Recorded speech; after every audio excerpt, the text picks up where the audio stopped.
So hello everyone, welcome to Poonam education. I hope you all are good. So आज हम लोग class 9 का chapter 4 देखने वाले हैं। उसका नाम है लीनियर इक्वेशन इन 2 वेरिएबल्स।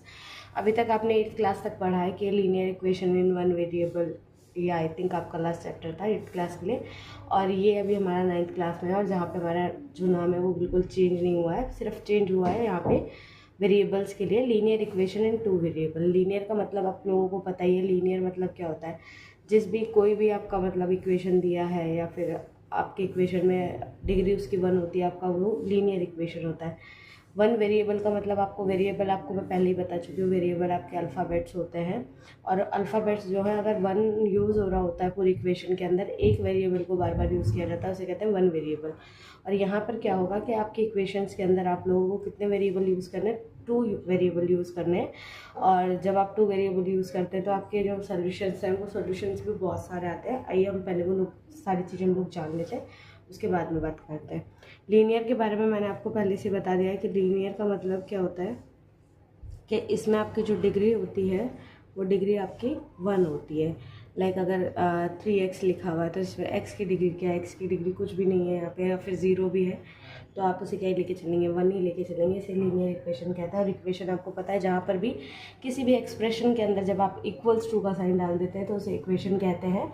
और 2 वेरिएबल, वेरिएबल का मतलब अगर फिर भी नहीं याद है तो वेरिएबल का मतलब लिख देते हैं यहाँ पे। होता है alphabets ABCD PY Q X Y Z, जो भी आप यूज़ कर रहे होते हैं अपने एक्सप्रेशंस के लिए या फिर इक्वेशंस के लिए, उसी को हम लोग क्या कहते हैं, वेरिएबल कहते हैं। लाइक हमने कहा x + y = 7, इस तरीके से।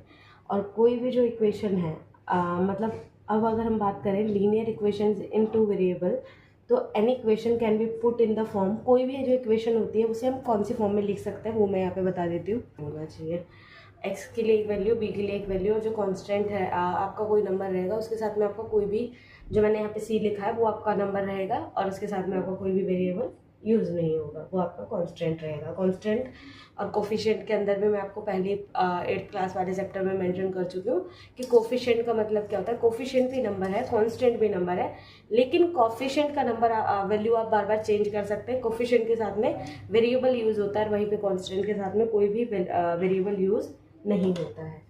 तो यहाँ पर भी c जो है आपका कांस्टेंट है, इसको ध्यान रखिएगा बार बार।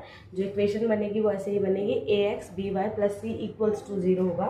और आपको एक बात तो पता ही होगी, लाइक आपने अगर लिखा है इक्वेशन के लिए 2x + 7y = 8, तो हम इसको किस फॉर्म में लेकर आना है ना। पहली बात तो हमें पता है कि पूरी इक्वेशन = होनी चाहिए 0 के, और ये बात आपको पता ही है। तो उसके लिए आप क्या करेंगे, आप पहले